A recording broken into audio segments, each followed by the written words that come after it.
no food, no lights, no Christmas. So what are you doing in the office? What are you doing there? Hey, keep on flying abroad, no hospital, no good work, no water, no security. Injustice everywhere. Injustice everywhere. And people are fucking happy. People are happy there. People are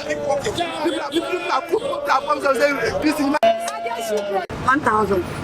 Fufu, 1,000. How would someone be eating rice, curry and rice and is this ube? Ube and fufu? Because there is nothing, there is no money for food. Almost 10,000. These are expensive. I can't afford it. These are very, they are fucking expensive.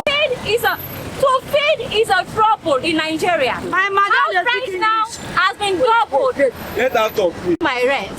Where am I staying? Just one room.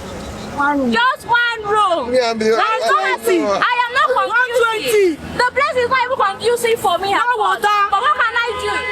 What can I do? I have to pay if I don't want to move out from the place because getting houses now is very, very expensive. Everything is expensive. 2 years ago, my sister died in the hospital.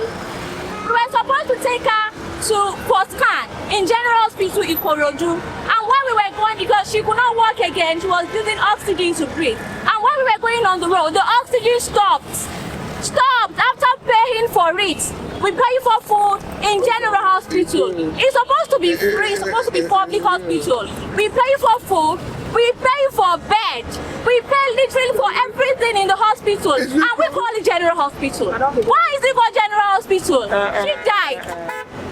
TINUBU, the president of Nigeria, should make things easy for us.